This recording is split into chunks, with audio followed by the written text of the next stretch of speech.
这一家7口人，4个成人半辈子凑不出1万块。而身为老五的卡尔刚出狱就混成了南区首富，云淡风轻的就丢了一挎包10来万给大姐买房。菲奥娜本以为这是卡尔的极限，家底掏空无粮，岂料这只是老弟财产9牛1毛上的毛尖尖儿。1年前还未进监狱，这小子就夸下了海口。Don't worry, I'll make Judy my bitch.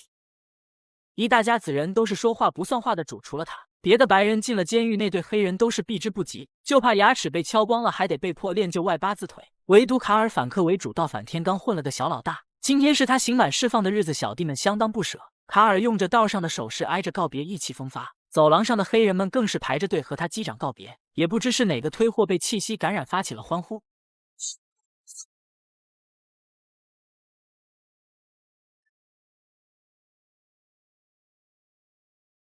海面十足，卡尔很是享受，可转了弯就变了脸，只因他避无可避，必经之路必能看见小外甥。两人虽是亲戚，却阵营不同，见面时分外眼红。当然恰奇不会想那么多，他那脑门不支持。卡尔潇洒地取走了自己的装备，全程不低头，仰头45度，一脸骄傲地推开了传奇大门。真正的王者出狱根本不需要家人特意来迎接，坐黑老大的车回家图的就是出其不意的惊喜。说白了，那还是全家没人知道卡尔提前出了狱。老小子推开房门就看见了那一成不变的客厅，满心欢喜不异于表面，要的就是淡定大哥范儿。 Debs, did you get my text about picking up hamburger buns? Nah, it's me.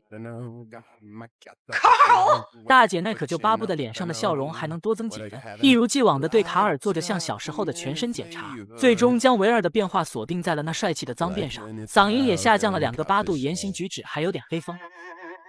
Yo, what's up, my nigga? 一番询问，得知老弟坐的是黑帮老大的车回家。大姐脸上的笑容收了，却又不想说点扫兴的话，岔开话题就想给卡尔做点吃的庆祝接风洗尘。步子还没迈开，老弟就说要邀请个朋友来留宿。大姐有点犹豫，她还以为卡尔说的是黑帮老大，一听是个小孩子，她才放心了下来，同意了此事，喜笑颜开的直言应该为卡尔办个回家小派对。这小子同意的倒是蛮快的，就是有点阴阳怪气。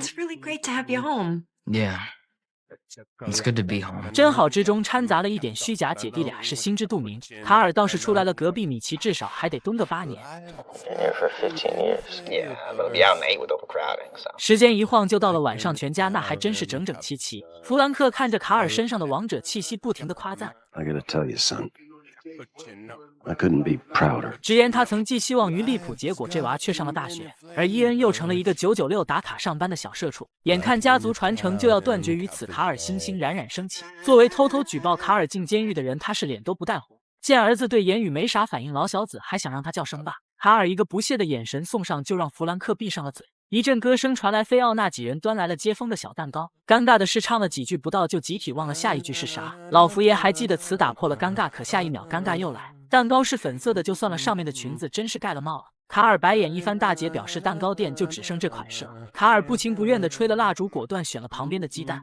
他是宁愿吃蛋也不要吃那连衣裙娘炮粉色蛋糕。小凯一脸坏笑问卡尔有没有被迫练成外八字腿。他还没得到答复，加拉格小木屋就响起了敲门声。卡尔一听就知道是他那位小孩子朋友来留宿了，果断开了门，那可是瞬间就把全家加邻居吓一跳。 This is Nick. Holy shit. 大姐人都麻透了，他是真没见过1米8的小朋友。卡尔敷衍地感谢了大家为他举办的粉色小派对，一个转身就带着尼克出了门，要去见见其他兄弟。主角都散场了，那全家就也散了个忙个的慢慢完。菲奥娜出门约了个会回家，就立马找了老弟卡尔。刚上楼就见这小子正在给他的黑朋友铺着床单。大姐想让他睡沙发，卡尔却说尼克一个人怕孤独，他在监狱里被关了1年禁闭，洗澡都要有人放风。直言尼克在外界没有熟人，9岁一直被关到18，罪名是放火烧了他爸，纯属故意的，惊呆了菲奥娜。 He's my brother from another mother. You feel? I'm tight. 得知那是一位凶神，大姐那也是不敢继续再说啥，于是大清早的一家人起床就见了鬼，是心惊肉跳。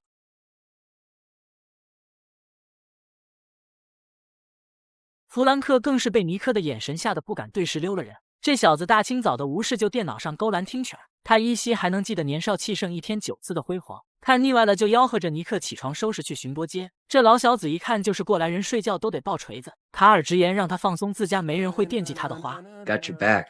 Okay? 先吃饭后干活。加拉格家的餐桌上有大猩猩，大姐首当其冲，自是不满，觉得尼克像个炸弹，阴阳怪气，似有似无的问卡尔他何时回自家。卡尔是余光一瞥，就怕兄弟情绪不稳不开心，直言尼克是他罩着的。大姐给了面子，闭了嘴。吃人嘴短拿人手软，卡尔果断递上了伙食费，其中还包含了资助代笔做流产的全额费用。他当初欲救父的刘由大姐晓得是来路不正，一把就塞了回去，杜绝了好意，继续与老妹兑现。家里姐妹俩吵得热闹，卡尔哥俩却是斯文满满。尼克文静至极，负责路边站，卡尔就进门搞谈判。一文一武搞得小老登一愣一怕，取钱一拉一递，哥俩拍拍手，趁热打铁，计划上学前搞定下一家。点儿一到，卡尔就到了校门口，等来了瘸腿老查，也不是啥大事，就是想让他帮忙把书包带进去。有手有脚，不自力更生。老查一听就知道有秘密，刚想打听一二，卡尔就递来了一张万金油封口。老查接的贼快，包里有啥瞬间就和他没了关系。约好10分钟后见，他提起包包就去了安检门口。凭借一条铁腿，他轻而易举的就混过了检查。卡尔见目标达成，吆喝尼克就麻溜跟了上去。半个小时后，校园厕所就排起了长龙大队伍。尼克负责开门，卡尔负责谈判，卖的就是黑杆子。交易之前，他还得亲自提问考核一番道德品行。但凡发现目的不单纯的卡神，那都是直接送客。恐吓兄弟，吓唬同学，那可不行，安抚神经，果断卖。 You, my friend, look like a Glock 17 kind of guy. And for a mere $300, all this can be yours. 至于使用方法，一概不教客人，还得自行上网查。临走前，他还不忘叮嘱一句：腰板挺直，别塞裤裆。做生意讲的就是诚信，上课铃一响，他果断收场。自此，校间疯狂流传，卡尔的传说成了校园一哥。I hear the kid's going juvie. 自古英雄难过美人关，他刚进教室就亮了眼，一位卷发靓女直接就让卡尔走不动了道。老小子一个横步就挡住了去路，叫了声小妞，开口就问人家姓名、言行举止，那是黑里黑气。见妹子不答，卡尔兴致更加，说起了流氓骚话。I'll just call you my angel. 烫嘴之词还未说完，就被生物老师打断上课。小流氓还不忘补充一句，要和妹子梦里相见。老师第一眼就注意到了大猩猩一样的尼克，他刚想赶尼克出去，卡尔就开口，老师是歧视。 No, because he looks 35. He's an old soul. 一句少年老成就让老师改了口风，翻书17页。 Page 17. Who wants to tell me about mitosis? 老小子出狱上学第一天就不干正事，倒卖军火，完事儿拍拍屁股就走人，旁若无人，泡起了妞。盆满钵满的卡尔很顾家，知道大姐不收赃马内，他就换了个方式改善了伙食，买了一堆新鲜菜。面对菲奥娜的质问，他直言是监狱打工的存款，一本正经的胡说八道，改过自新，杜绝了卖凉粉。 Now I papered up, so I'm back in the game. Got these haters ducking cause it's like I'm taking aim.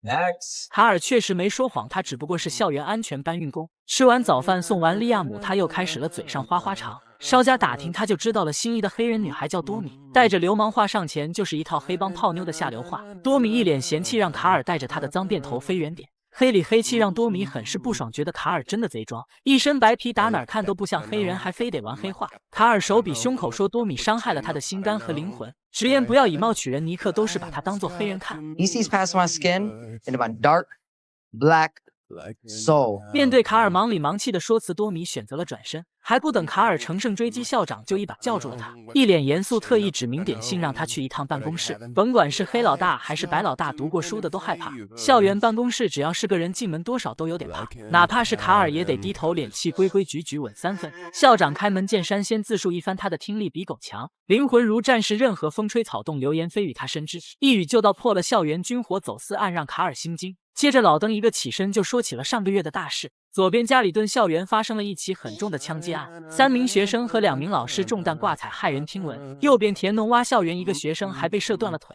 卡尔听得云里雾里，直言这事儿与他何干？校长一口怼了回去，说他不在乎同学的安全。卡尔无话可说，以为要大难临头，不料有反转。 I want a Glock, a 9mm semi with an extended mag. 老登对于黑杆子及其专业子弹都要空包弹，就怕把匪徒干穿了，打到某个无辜的小娃娃。别人付钱就能买的货，到了校长还得加条件。卡尔是无所不用其极，直接就用到了泡妞上。堵到了多米就开始了夸赞，说他是灵魂伴侣。妹子还在一脸懵，旁边就传来了校长大声音。 Mr. Gallagher, I just wanted to commend you as a fine, upstanding African-American citizen of our proud school.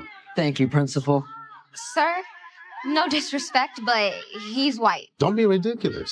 More of our African-American youth should be like young Carl here. 好一波睁眼说瞎话，指鹿为马，颠倒黑白实话。多米这次是半句辩论的话都不说，转身就走。卡尔不以为意，反倒是和校长打起了小招呼。有了一点点官方黑人的承认，让他得意忘形。下课就拉着尼克带上了利亚姆，直奔多米家。开门的是个腰间撇枪的大光头，俗称多米爸。看着眼前的2黑1白，多爸的脑门全是问号。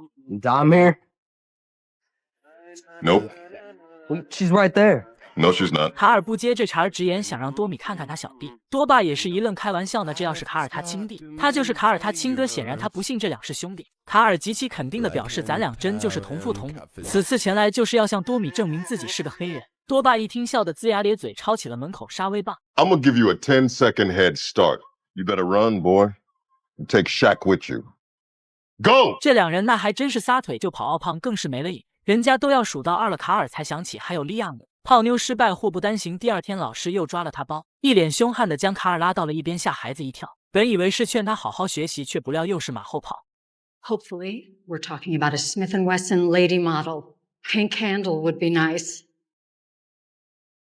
I have cash. 卡尔是费心费力不讨好，险些挨揍，打算放弃。看见多米走来，他也不再搭理，一脸颓废之意。女孩子就吃欲擒故纵，对方不主动了，他主动。卡尔以为他讨厌的是肤色，其实是言行举止。多米直言他不喜欢听帮派分子没教养的话，不喜欢说唱，喜欢的是文学优雅，让卡尔犯难。话是撂下了，明摆着是给卡尔机会再接再厉。突然，一位同学的餐盘翻了，撞了一地，当当响。 食堂拢共就20几人，一半都掏出了黑杆子。卡尔和尼克那还真是不好意思的低头喝奶。事态严重，校园都快变成了漂亮国军队分处。校长那是果断开会，主动卸甲，表态不应如此。最近这小子真是春天来的春心萌动，有追求。别人把妹是循序渐进，卡尔把妹颠倒黑白。这白人小子为了追求黑人靓女，指鹿为马，天天吹嘘自己是个披着白皮的小内哥。为此，他还收买了校长，光天化日下做伪证。 Mr. Gallagher, I just wanted to commend you as a fine, upstanding African-American citizen of our proud school. 循序渐进，卡尔搞不了主打的猴急吃豆腐，拉着黑人老弟上门搞澄清，非得自证他黑。结局很舒坦，被8尺杀威棒吓得屁滚尿流。可这小子认定的事，那就没有半途而废的说。隔天就抱着个大礼盒买了一件貂皮献殷勤。不出意外的出了意外，人家妹子不喜欢招摇。 可他一波委婉拒绝，反倒是让卡尔更是心痒，脑袋一抬，眉头微微皱，就打量起了其他礼物。一个转身就和尼克跑到了自行车贩卖专场，礼物还没挑好，他就被一辆低音炮车吸了魂。卡尔眼睛一定就带入成了车主，幻想了未来。回过神来，他就放出豪言要和尼克买辆跑车，可花钱的地方很多，特别是他那穷困的小家。 房子被银行收走了，大姐分文没有，还想保家，紧急召开了会议商量对策，想集结资金买家，最低预付金要3500，伊恩表示他能出几百，大姐则是想要卖点家具，多多少少也有几十。卡尔倒是直接掏出了一沓钱，数起了3500，大额小额他都有，得意至极，看呆了一桌的人，空气十分安静，眼对眼的沉默被菲奥娜打破。短暂的思想斗争后，他还是不想用卡尔黑钱，杂七杂八的担忧一顿吐露，闹得一桌人不快。卡尔倒是看得开，白送都不要，不如去买辆车。 弗兰克更是看得开，直接就找儿子要零花钱。 Your chosen How much you field. need? 40? 60. It's no problem. Bill. Even. 卡尔那是说干就干的主，可惜他是未成年，买车就得会开车，考驾照的年龄就尼克达标。他拿了本题目资料，就想让兄弟赶忙去学习。他已经幻想好了美好未来，开车拉妹子都疯。奈何尼克是双眼不挪，直勾勾的盯着自行车。他直言不喜欢4轮子，就喜欢2轮的，有故事。在他小时候攒了1年零花钱买了一辆单车，结果还没骑2圈就被瘾君子父亲卖了换钱。这就是他为啥会火烧亲老爸，然后进了监狱，在里面待了8、9年。他最想念的就是自行车。卡尔听完小故事，那是感同身受的，深有感触。但一码归一码，妹子还是要泡的他彻夜复习，3更半夜的盯着人家朋友圈照片放大了看。 越看越冲动，第2天卡尔就奉上了单车小礼物，他还特意在车头绑了一朵花，那是牌面不能差。卡尔直言小票一应俱全，车的来路正规，没话说。见妹子还在犹豫聊基，尼克果断打开了小音乐。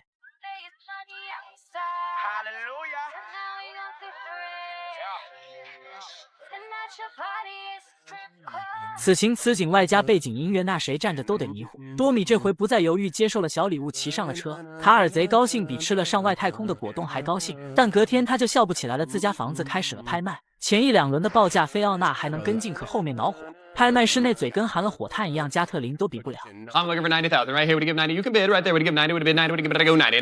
90 thinking now 100. 100,000. 超过了10万，直接就断了菲奥娜的念想，没得搞。全家人都催促他继续跟价，奈何对方涨得太快，几秒钟就又从10万飙升到了13万，让他绝望。任谁也没想到，就那木屋竟然也能值个小天价。菲奥那人就差点哭了，卡尔却在后座若有所思。卡尔一大早就开始了游说，想办法赎回小家。他可舍不得这里屋子陈设都纪念意义非凡，比如那个让他摔断了5次胳膊的小楼梯，以及那张正在吃早饭接生了利亚姆的餐桌。卡尔倒是劝得积极，但全家目前确实贼消极。首当其冲就是老佛爷已经开始了倒卖家具，马桶里的几根铜管他都不放过，俗称焦土策略。将军战败后不让战胜方称心如意的首选方法。I'm taking a dump. Copper is $2 a pound. 大姐更是直接认命了，都吆喝起了外出找房住。硬骨头那还得看卡尔直言要和尼克死守到底，一人端把 M16站在楼上，就看谁敢来收这小房。制高点有了，再给利亚姆几颗手雷让他守下方。至于外甥小恰奇，那就绑上炸弹从屋顶扔下去，不怕弟弟莽就怕弟弟傻。大姐再次宣布结束了。聪明的恰奇直接就总结出了流离失所的原因。 This is all cause of the mud people. What the fuck? That's what my friends in Juby said. 这话弗兰克听了都差点笑喷。伊恩则劝他快溜，夺房政策就卡尔一人闹得欢腾，他爹拆得更欢。拗不过大姐，卡尔退了一步，外出找房也得炫过。他今天说啥都会被洒冷水，大姐直呼预算不够，不就是一点绿叶吗？卡尔直接掏出了一小沓，只要大姐放话，他就让这个地方立马下场前雨。可加拉格家人人都是倔牛，不到最后绝不后悔。菲奥娜是死活不用卡尔的黑钱，看得老爹想笑。 一本正经的把女儿骂了一顿后，就找儿子领赏，说是迟那是快。菲奥娜矜持正义的报应来得快，房子的新主人不请自来，暗示了最后驱逐时间。菲奥娜还想说点宽限好话，卡尔直接放了狠话。You ever seen what a machete can do to the human body? He's kidding. 祸不单行，一家人才出了门，银行就来了个清空。万般不愿法律效应，一家人都只能听话乖乖搬。好在是他们都擅长寄生之术，不怕没有地方住。小维大发善心，提出要主动收留卡尔兄弟赞助，结果卡尔这老小子信口雌黄，还想发生点美事。小维阿姨可不惯着他，当场就开喷，骂他大傻春，直言老娘给你换过尿布几斤几两，尤为清楚。别以为梳了个辫子就成了黑人，还想吃豆腐。400年的压迫，小维大爆发，骂得他一言不发。 老小子装黑多日，今天总算是碰到了原味狠人。寄人篱下不如租房住下，卡尔立马就去看了房。尼克锁上了28大杠，两人高高兴兴的上了楼。卡尔招呼不打，就流里流气的不请自来进了房，接着在忙里忙气的点评起了房子设施的好坏。白色的皮肤，黑色的口音，人家还以为他是个 rapper。卡尔世界泼上驴，直言没错，人们称他白巧克力。吹归吹，可房产中介人一眼就瞅出了他未成年，一本正经的说道要租房子，那必须要家长签约。 卡尔这回是借坡下驴，岔开话题说对方有歧视。You don't. You ain't got no idea who I am. You got to go through 400 years of oppression to know who I am. Shit, we don't want to stay in Crackerville anyway. Let's get it, Nick. 好一个400年小维阿姨的教导，他是活学活用。这波卡尔爽了，走路都带风，可下一秒尼克傻了。他所门口的28大杠不翼而飞，就剩了2条杠。尼克心疼至极，那可是他儿时到现在的小梦想。这一坐就是一整天，老小子怎么都想得不太开。卡尔越劝他就越气，直言要把黑杆子傍身打贼。好兄弟心情不好，他也只能顺着回家拿家伙事。上午还冷清的房，下午就挤满了小维收养的娃。一阵翻箱倒柜之后，找到了卡尔卖剩下的军，可这玩意儿卡壳了，尼克没有技巧，蛮力行不通。俩傻大个的捣鼓成功，引起了战争难民的兴趣。他拍了拍卡尔，示意拿来这东西，不是这样搞的。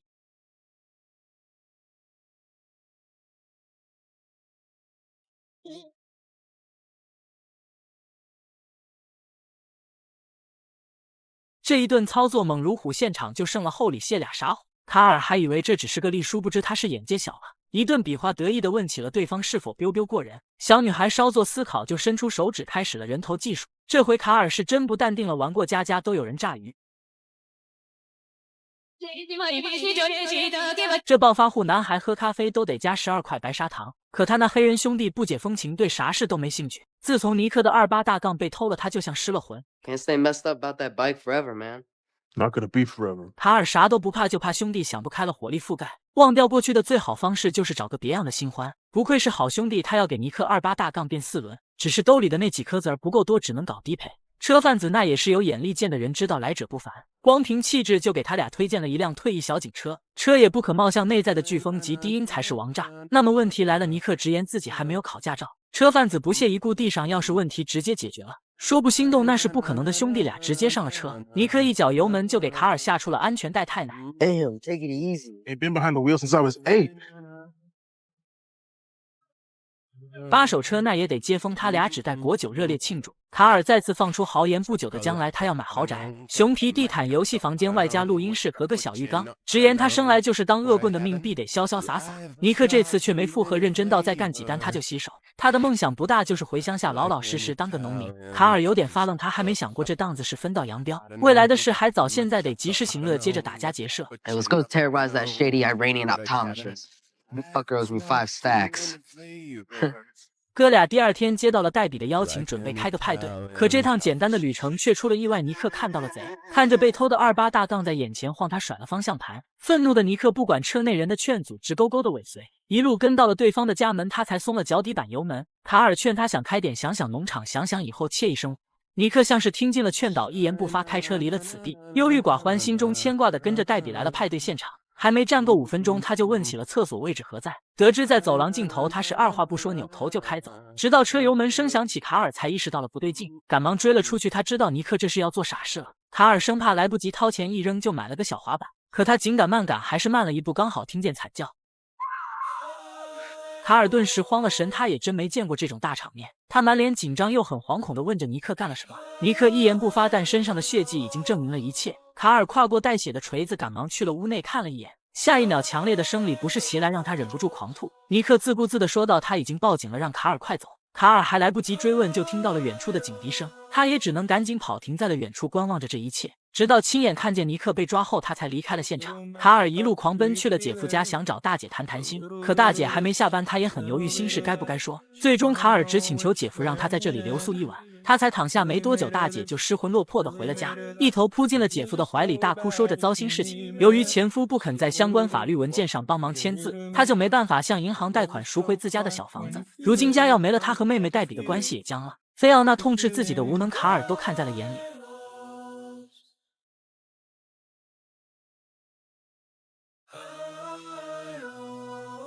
第二天太阳还没升起，卡尔就去郊外挖泥巴。几铲子之后，他提着一个挎包去找了菲奥娜，极其洒脱地将它丢在了大姐的面前，让她一惊。大姐不明所以，卡尔直接眼神示意拉开瞅一瞅。不拉不知道，一拉吓一跳，直接超出了他的认知。菲奥娜是长这么大，从来没见过那么多的现金。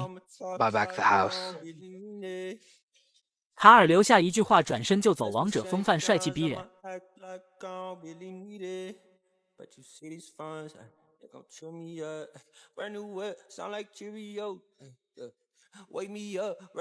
自从好友尼克被抓后，卡尔就整日忧郁寡欢。知道兄弟这回摊上大事了，必定在劫难逃。卡尔提前为其整理好了遗物，撒上了断头酒。接着他又打算把曾与尼克说过的梦想实现，首当其冲就是买个大豪宅。可惜他马内不够，好在是这家是靠他给赎回来的，变相算他的。熊皮地毯游戏厅外加录音室和浴缸不能少。 一通电话，卡尔就开始了破屋爆改梦想大豪宅。这小子打小就是说一不二的主，从来不会食言，贵的整不起平替来凑，主打的就是梦想具现化。菲奥娜回家一脸懵逼，还以为自己走错了小房。这爆改他很不喜欢，怀疑是弗兰克在搞幺蛾子。老佛爷一口就道出了是卡尔在改善自家生活，一拉一踩就歪着嘴喷全家有出息的就此一人。菲奥娜才不想听他讲废话，当即就去找了老弟。卡尔只说想开个派对，并没有说出其中的意义。不明所以的大姐误打误撞的来了，招伤口撒盐。 Your homie Nick put you up to this?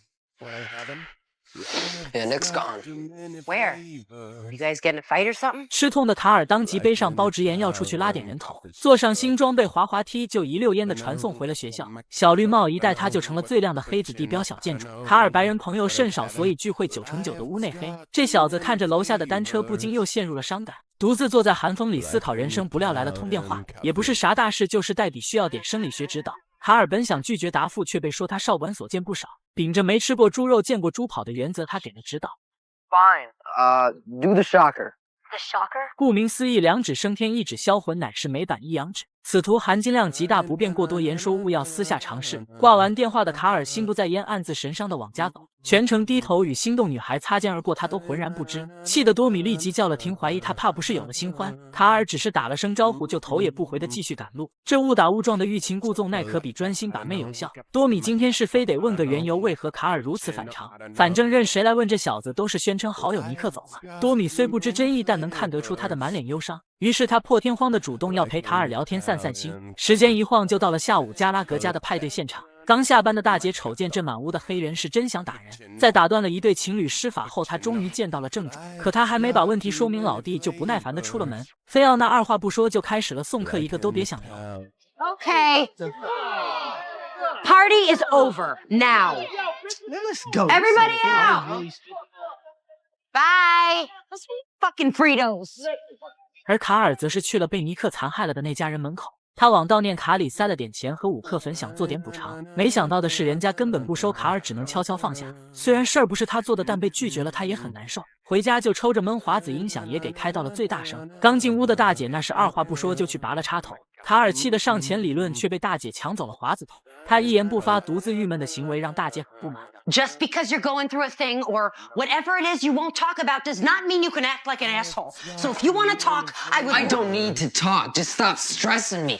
知其一二的大姐夫肖恩那是果断出门劝导。男人与男人间，卡尔也不再隐瞒，说出了实情。肖恩结合自己过往的经历，说了一堆大道理。这让卡尔的心中多少好受了些。回到了木屋，老小子痛失好友，整日悲伤，工作之事荒废多日。同事还以为他生病了，是特意提着黑杆子拜。见卡尔没事，就让他回来上班，明天要送批大货。卡尔那是想都没想就一口回绝了要金盆洗手。同事反复确认了他不是在开玩笑，就送了大礼。You think you could just tag in and out like a little girl playing Chinese jump rope? You in this game for life, motherfucker. So get your ass to the spot tomorrow morning. 一时之间，卡尔那也是不知如何是好，没有点子。但自己老爹那可就是点子精转，是全是馊主意。卡尔二话不说就吐露了心声，想要改邪归正。弗兰克心里咯噔一下，瘪犊子是要断他粮票。儿子有出息，票子有大把，他3两天能蹭钱花。苦口婆心的劝卡尔继续做大做强，再创辉煌。5分钟后，他实在是劝不动了，打算傅成子夜。这个傅成子夜可谓是名副其实，连发型都成。头大工作撇开之后，卡尔就去缝合了大伤疤。小维阿姨那是极其好奇这小子发生了点啥，卡尔那也是真不想说，毕竟他和大姐通一气。Why do you want to know anyway?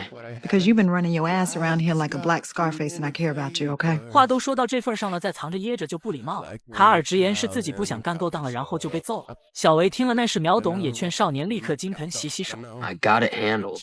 摆平指定没有，不然这小子也不会院子里埋雷。与此同时，傅成子夜的弗兰克已经学到了精髓。前有卡尔带尼克一唱一和一文一武收保护费，后有弗兰克带1米8模仿套路，然后分赃不均。And the fee for being a racist jack. Oh, God damn it. What? 不过这一锤子的买卖只赚不亏，小老登贼欢喜。刚回家他就看见了儿子挖泥巴，问了他在干嘛。I bought some landmines. 这事儿听着奇葩又震撼，但老福爷完全没上心。他假扮意思的想分点保护费给卡尔，劝他回归。奈何卡尔是王八，吃了秤砣铁了心的要当凡人，气得弗兰克直咬牙大骂：孺子不可教，失望至极。卡尔听得内心毫无波澜，小老登破不了他防，埋雷是防御工事，老小子还打算修建逃生通道。敲的房屋叮咚响，大姐上楼问他究竟是咋回事。卡尔也是想通了，不再隐瞒尼克杀人入狱的事。他直言自己彻底醒悟了，觉得再这样混要出事，所以打算告别过去，改过自新，不想再见悲伤事。但事儿想要彻底摆平，还得挑开了明着谈一谈。老小子现在信得过的人就大姐夫肖恩一个人。卡尔不做回答，那是直勾勾的下车，雄赳赳前往。黑老大气势十足的问道：卡尔矿工想闹哪一出？今天送货的任务都还是他爹弗兰克亲自上场。见卡尔势单力薄，肖恩还是硬着头皮下车帮忙。老小子就是个行动派，根本不适合与人搞谈判，这种事儿还得交给老油条。肖恩开口就上恭维，先说己方卡尔坐牢时都守口如瓶，可谓是仗义，后说老黑要是放走了卡尔，社区都会夸他大义。至于担心卡尔出去单干抢生意，那完全是扯淡，因为接下来这小子将会在他餐厅担任洗碗工。肖恩絮絮叨叨吹嘘的老黑可谓是相当的满意，但规矩不能坏了，卡尔想要辞职总得留点东西。然后老黑就看上了肖恩的外套，还脱下了鞋子，穿戴整齐之后，他又从兜里摸到了肖恩车钥匙。几分钟之后，大冬天的芝加哥桥头出现了2人，正是被剐的只剩了2件低保套装的谈判小组。虽然很狼狈，但是结果很美好，至少卡尔洗了手，而刚继承了他事业的老爹也成功拿货上了手。送货不着急，小老登秉承着吸饱了才有力气送，只是玩得太嗨，人数太多，半包没了他就掺泻药。与此同时，功成身退的卡尔回到了家里搞庆祝。肖恩去喊儿子吃饭，不料看见了惊人的一幕，他是小心翼翼，大气都不敢喘，就怕失误走火。成功到手后，他才放松了下来，问儿子哪来的。卡尔二话不说，当即承认黑杆子是他的没错。大姐夫肖恩顿时眼神拧巴，那是真的想刀人，儿子是他的宝。然后他就和菲奥娜吵了起来，话里话外都是在说卡尔有多危险，脏点满满。What am I supposed to do? Pat him down? Yeah! If he's anywhere in the vicinity of your fucked up criminal brother, yeah! Screaming at me. 最终大姐还是为了将来的爱情拿卡尔开了刀，领着弟弟提着包就开始找起了家中藏起的枪，盆栽里一把，沙发垫子下一把，甚至连冰箱也有。缴械完成就开始了拆头发，快速让他改头换面。而同样改头换面的弗兰克也完成了首次送货，只是他那掺了半包泻药的货窜的人念头通达，不出意外的没出意外，黑帮直接杀上了家大门。这小子大半夜的被大姐羁押，按着满屋子找，沙发垫子下藏黑杆子，卡尔真不闲坐着割脚，冰箱里面藏一把，一不留神成了小孩割玩具。彻底清除了家庭外在隐患后，就轮到了卡尔，满头脏辫，大姐那是一点点的使劲给他拆。一夜过后，曾流里流气的小伙变得文质彬彬，王霸之气少了一半，卡尔破天荒的低调做人。放学回家，他都脚步飞快，就怕被人觉得落魄。行色匆匆之举，还是被星衣女神抓了个正着。多米直奔主题，说是要去卡尔家借录音器，美其名曰是想要在夏令营音乐节大放异彩。多米本以为十拿九稳的事，却没想到碰了灰。卡尔直言自己有一堆破事要处理，实在没空。其实他是忙着去姐夫的店里洗碗，怕被笑话。工作虽然不咋地，但好歹没有黑杆子敲脑门。算上今天他刚好干了2天半，姐夫拿支票结单，不看不要紧，一看吓一跳，扣完税就只配坐公交。肖恩还想反驳，可仔细一看，确实又只够坐公交。Almost true. What can I say? It's a shitty job. Meanwhile, you're not dead. You're not in prison, so there's an upside. 卡尔是千算万算，还是没算到多米会找过来。女神那是毫不避讳，直奔主题，问他为啥搞冷漠。洗碗工作都已经被撞破了，卡尔也没啥好隐瞒，直言他混黑道穿潮牌，有钱的时候都追不到，现在又穷又土，浑身滂臭，还要天天带着发网。领工资时看着账单，都以为老板是在开玩笑。卡尔一番嘲讽，自卑说癞蛤蟆吃不到天鹅肉。多米认真听完，夸道这才叫原汁原味，不用演。直言卡尔扮黑帮那套太俗了，真比不了现在。他叫卡尔戴上发网，老小子害羞至极，不想做。可看着多米坚定的眼神，他又不得不给戴上。卡尔这副模样是本色出演，多米是尤为欣赏，毫不吝啬的就奖励了他一个小吻，算作定情。两人约好时间，明天5点半录音室不见不散。镜头一晃就到了第二天，卡尔很认真的帮忙，他背对着架录音设备，多米背对着打玛利亚姆。小老弟是刚刚走，他就拿出了一个防范于未然。蒙在鼓里的卡尔还在一本正经的介绍着设备，直到回头才发现了气氛不对，多米有点小古怪。女神也不藏着掖着了，直言录音那是在扯靶子。Maybe shut the door. 2分半后，卡尔火急火燎的下楼找了俩好大哥，开口就是请求支援。伊恩给了2个防范于未然。自那以后，这小子就脱胎换骨了，越整越是斯文。大姐问他这是闹哪一出，他说是要去见老丈人。 Dads can be protective sometimes, but he'll be all right when he meets you. He already did. Well, how'd it go? Chase me with a bat. 多爸这回是真的沉住气了，没把卡尔当场拿下，但这也不代表两人有话说，现场冰冷又很尴尬。无奈的多米只能从中调和，夸着卡尔多么的好。老小子也是上道，当场就把饭钱结了示好。即便是这样，多爸也仍然黑着脸，还得看多米。小棉袄说话就是有用，他答应给卡尔一次机会。公事私办自然是边工作边聊天，了解的才更快。但多米前脚刚走，多爸就翻了脸，让卡尔小心点。I'm gonna drive you around, make the girl happy. But don't get any ideas. I still think you're a piece of shit. 为了给这八竿子都打不着的女婿一点下马威，多爸当街就给卡尔示范了如何判断一个毒贩。那种长相白净、表情忧郁、漫无目的的人是典例。多爸仅是一个照面就将他给拿下了，搞了搜身。当着卡尔的面，他还真就轻轻松松找到了证据。但多爸并没有将他绳之以法，而是放了他一马。买了一杯咖啡后，他才告诉了卡尔究竟是何因。Because I want him to know. Clean duds don't fool me. I know who he is, just like I know who you are. 多爸直言卡尔坐过牢，说白了就是配不上多米。这点卡尔不否认，反倒是大方的承认他配不上。但话锋一转，只要多米还喜欢他，他会百依百顺，即使这意味着要和他的混蛋老爸待上一整天。这波满满的美式情感风骂得越凶，岳父越喜欢。卡尔占据上风，但结果未分。多爸接了通电话，得知2个街区外发现不法分子，他油门焊死，给前车2小混子吓得一头干爆了安全气囊。多爸让卡尔别动，一溜烟的就窜了出去追人。可他前脚刚走，后脚就有人钻漏子掉虎离山。卡尔那是毫不犹豫就解开了安全带，开了门。别看他只有1.5米，但跑起来博尔特也得输。粗溜一推，给人小伙子干得满头问号，你是谁？ Law, motherfucker. 压着人回来的多爸那也是相当无语，真牛掰。说这小子配不上他女儿吧，刚刚又大展雄风；说他是正义使者吧，他前天又还是个小毒贩。反正头疼的是别人想卡尔现在有功乐，呵呵。他今天是坐了1天的公驾车，乃是人生幸事。多爸对他的看法有所改变，但也不是特别多。他本来是希望今天巡逻不当导致卡尔被崩，谁曾想这小子非但没吃到花生米，还抓了贼。刮目相看还不至于，但心口不一的认可还行。If I find out you've been fucking my daughter, I'm gonna take you out. 这话过于深奥了，卡尔那脑瓜子不一定懂。回家的利普刚好看见这一幕，问他干了啥。那个我卡。卡尔那是说一做一的人，第二天就找了多爸，一股脑的说出了他的新梦想，需要一点帮忙，那便是少年警察训练项目每周2和每周3。但他有前科，所以有阻碍，希望多爸能出手。老小子是爹还没认儿还没当，就想着走后门。不出意外的没出意外，多爸给了他当头一棒，直言想当英雄，那就得先学会自力更生再说。平时买菜讨价还价都不会，衣服还得别人洗。短短2句话就堵得卡尔哑口无言，呆若木鸡。正所谓听君一席话，如听一席话，卡尔照着干。立马就成了家庭购物买手与超市老太兑现。自力更生是主要先从帮助家人跑腿来习惯。老小子每天准时准点的干完就偷摸着训练，然后成功把和姐夫打架的老爹锁喉勒昏死。